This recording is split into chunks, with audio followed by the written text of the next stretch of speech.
श्री साई नाथाय नमः। श्री साई सच्चरिता अध्याय 46 बाबा की गया यात्रा, बकरों के पूर्व जन्म की कथा। इस अध्याय में श्यामा की काशी, प्रयाग व गया की यात्रा और बाबा किस प्रकार वहां इनके पूर्व ही चित्र के रूप में पहुंच गए तथा 2 बकरों के गत जन्मों का इतिहास आदि का वर्णन किया गया है। प्रस्तावना। हे साई, आपके श्री चरण धन्य है और उनका स्मरण कितना सुखदायी है। आपके भव भया विनाशक स्वरूप का दर्शन भी धन्य है, जिसके फल स्वरूप कर्म बंधन छिन्न भिन्न हो जाते हैं। यद्यपि अब हमें आपके सगुण स्वरूप का दर्शन नहीं हो सकता, फिर भी यदि भक्तगण आपके श्री चरणों में श्रद्धा रखे तो आप उन्हें प्रत्यक्ष अनुभव दे दिया करते हैं। आप एक अज्ञात आकर्षण शक्ति द्वारा निकटस्थ या दूरस्थ भक्तों को अपने समीप खींचकर उन्हें एक दयालु माता के समान हृदय से लगाते हैं। हे साई, भक्त नहीं जानते कि आपका निवास कहाँ है, परंतु आप इस कुशलता से उन्हें प्रेरित करते हैं, जिसके परिणाम स्वरूप भासित होने लगता है कि आपका अभय हस्त उनके सिर पर है और वह आपकी कृपा दृष्टि का परिणाम है कि उन्हें अज्ञात सहायता सदैव प्राप्त होती रहती है।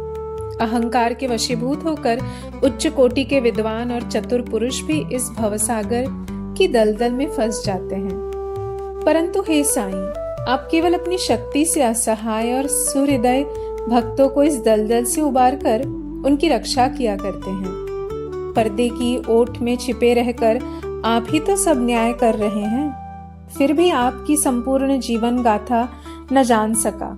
इसीलिए यही श्रेयस्कर है कि हम अनन्य भाव से आपके श्री चरणों की शरण में आ जाएं और अपने पापों से मुक्त होने के लिए एकमात्र आपका ही नाम स्मरण करते रहें। आप अपने निष्काम भक्तों की समस्त इच्छाएं पूर्ण कर उन्हें परमानंद की प्राप्ति करा दिया करते हैं। केवल आपके मधुर नाम का उच्चारण ही भक्तों के लिए अत्यंत सुगम पथ है। इस साधन में उनमें राजसिक और तामसिक गुणों का ह्रास होकर सात्विक और धार्मिक गुणों का विकास होगा। इसके साथ ही साथ उन्हें क्रमशः विवेक, वैराग्य और ज्ञान की भी प्राप्ति हो जाएगी। तब उन्हें आत्मस्थित होकर गुरु से भी अभिन्नता प्राप्त होगी, और इसका ही दूसरा अर्थ है गुरु के प्रति अनन्य भाव से शरणागत होना। इसका निश्चित प्रमाण केवल यही है कि तब हमारा मन स्थिर और शांत हो जाता है। इस शरणागति, भक्ति और ज्ञान की महत्ता अद्वितीय है, क्योंकि इनके साथ ही शांति, वैराग्य, कीर्ति, मोक्ष इत्यादि की भी प्राप्ति सहज ही हो जाती है। यदि बाबा अपने भक्तों पर अनुग्रह करते हैं तो वे सदैव ही उनके समीप रहते हैं, चाहे भक्त कहीं भी क्यों न चला जाए, परंतु वे तो किसी न किसी रूप में पहले ही वहां पहुंच जाते हैं। यह निम्नलिखित कथा से स्पष्ट है। गया यात्रा। बाबा से परिचय होने के कुछ काल पश्चात ही काका साहेब दीक्षित ने अपने ज्येष्ठ पुत्र बापू का नागपुर में उपनयन संस्कार करने का निश्चय किया, और लगभग उसी समय नाना साहेब चांदोरकर ने भी अपने ज्येष्ठ पुत्र की ग्वालियर में शादी करने का कार्यक्रम बनाया। दीक्षित और चांदोरकर दोनों ही शिरडी आए और प्रेम पूर्वक उन्होंने बाबा को निमंत्रण दिया। तब उन्होंने अपने प्रतिनिधि श्यामा को ले जाने को कहा, परंतु जब उन्होंने स्वयं पधारने के लिए उनसे आग्रह किया तो उन्होंने उत्तर दिया कि बनारस और प्रयाग निकल जाने के पश्चात मैं श्यामा से पहले ही पहुंच जाऊंगा। पाठकगण, कृपया इन शब्दों को थोड़ा ध्यान में रखें, क्योंकि ये शब्द बाबा की सर्वज्ञता के बोधक हैं। बाबा की आज्ञा प्राप्त कर श्यामा ने इस उत्सवों में सम्मिलित होने के लिए पहले नागपुर, ग्वालियर और इसके पश्चात काशी, प्रयाग और गया जाने का निश्चय किया। अप्पा कोते भी श्यामा के साथ जाने को तैयार हो गए। प्रथम तो वे दोनों उपनयन संस्कार में सम्मिलित होने नागपुर पहुंचे। वहां काका साहेब दीक्षित ने श्यामा को 200 रुपए खर्च के निमित्त दिए। वहां से वे लोग विवाह में सम्मिलित होने ग्वालियर गए। वहां नाना साहेब चांदोरकर ने 100 रुपये और उनके संबंधी श्री जठार ने भी 100 रुपये श्यामा को भेंट किए। फिर श्यामा काशी पहुंचे, जहां श्री जठार ने लक्ष्मी नारायण जी के भव मंदिर में उनका उत्तम स्वागत किया। अयोध्या में जठार के व्यवस्थापक ने भी श्यामा का अच्छा स्वागत किया। श्यामा और कोते अयोध्या में 21 दिन तथा काशी बनारस में 2 मास ठहरकर फिर गया को रवाना हो गए। गया में प्लेग फैलने का समाचार रेलगाड़ी में सुनकर इन लोगों को थोड़ी चिंता सी होने लगी। फिर भी रात्रि को वे गया स्टेशन पर उतरे और एक धर्मशाला में जाकर ठहरे।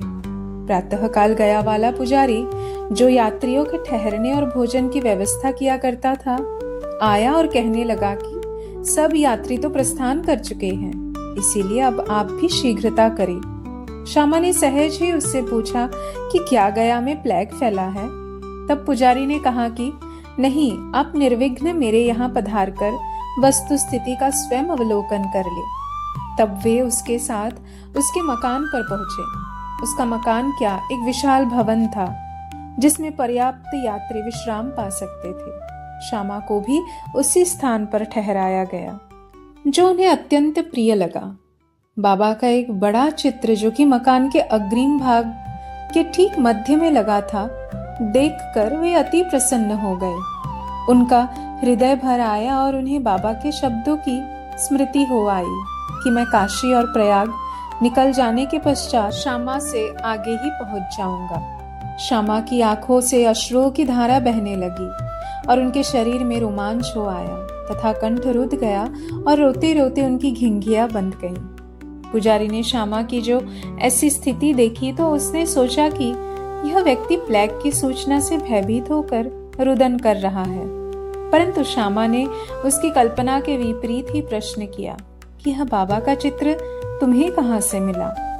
उसने उत्तर दिया कि मेरे 200-300 दलाल मनमाड और पुताम्बे क्षेत्र में कार्य करते हैं। वहां शिरडी के साईं महाराज की कीर्ति मुझे सुनाई पड़ी। लगभग 12 वर्ष पूर्व मैंने स्वयं शिरडी जाकर बाबा के श्री दर्शन का लाभ उठाया था और वहीं श्यामा के घर में लगे हुए उनके चित्र से मैं आकर्षित हुआ था। तभी बाबा की आज्ञा से श्यामा ने जो चित्र मुझे भेंट किया था, वह यही चित्र है। श्यामा की पूर्व स्मृति जागृत हो आई और जब गया वाले पुजारी को यह ज्ञात हुआ कि ये वही श्यामा है जिन्होंने मुझे इस चित्र द्वारा अनुग्रहित किया था और आज मेरे यहाँ अतिथि बनकर ठहरे हैं, तो उसके आनंद की सीमा न रही। दोनों बड़े प्रेम पूर्वक मिलकर हर्षित हुए। फिर पुजारी ने श्यामा का बादशाही ढंग से भव्य स्वागत किया। वह एक धनाढ्य व्यक्ति था। स्वयं डोली में और श्यामा को हाथी पर बिठाकर खूब घुमाया तथा हर प्रकार से उनकी सुख सुविधा का ध्यान रखा। इस कथा ने सिद्ध कर दिया कि बाबा के वचन सत्य निकले। उनका अपने भक्तों पर कितना स्नेह था, इसको तो छोड़ो, वे तो सब प्राणियों पर एक सा प्रेम किया करते थे और उन्हें अपना ही स्वरूप समझते थे। यह निम्नलिखित कथा से भी विदित हो जाएगा। 2 बकरे। एक बार जब बाबा लेंडी बाग से लौट रहे थे तो उन्होंने बकरों का एक झुंड आते देखा। उनमें से 2 बकरों ने उन्हें अपनी ओर आकर्षित कर लिया। बाबा ने जाकर प्रेम से उनका शरीर अपने हाथ से थपथपाया और उन्होंने 32 रुपए में खरीद लिया। बाबा का यह विचित्र व्यवहार देखकर भक्तों को आश्चर्य हुआ और उन्होंने सोचा कि बाबा तो इस सौदे में ठगे गए हैं, क्योंकि एक बकरे का मूल्य उस समय 3-4 रुपए से अधिक न था और वे 2 बकरे अधिक से अधिक 8 रुपए में प्राप्त हो सकते थे। उन्होंने बाबा को कोसना प्रारंभ किया, परंतु बाबा शांत बैठे रहे।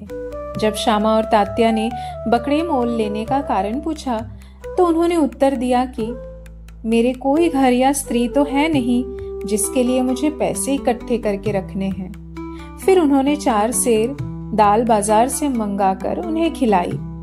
जब उन्हें खिला पिला चुके तो उन्होंने उन बकरों के पूर्व जन्मों की कथा इस प्रकार सुनाई। श्यामा और तात्या, तुम सोचते हो कि मैं इस सौदे में ठगा गया हूं, परंतु ऐसा नहीं। इनकी कथा सुनो।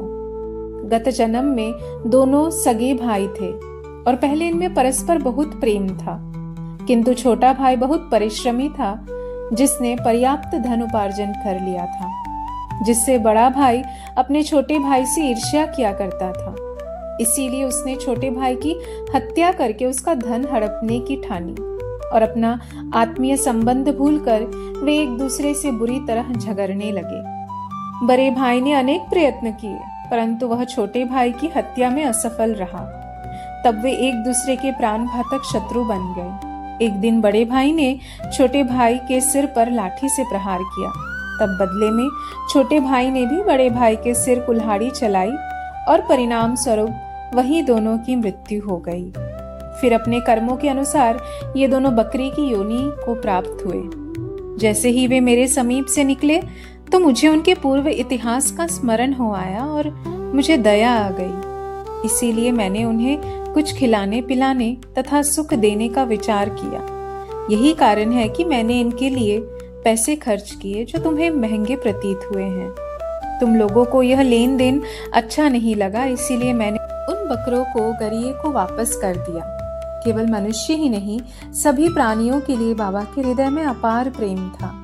श्री सद्गुरु साईनाथ अर्पणमस्तु। शुभम भवतु।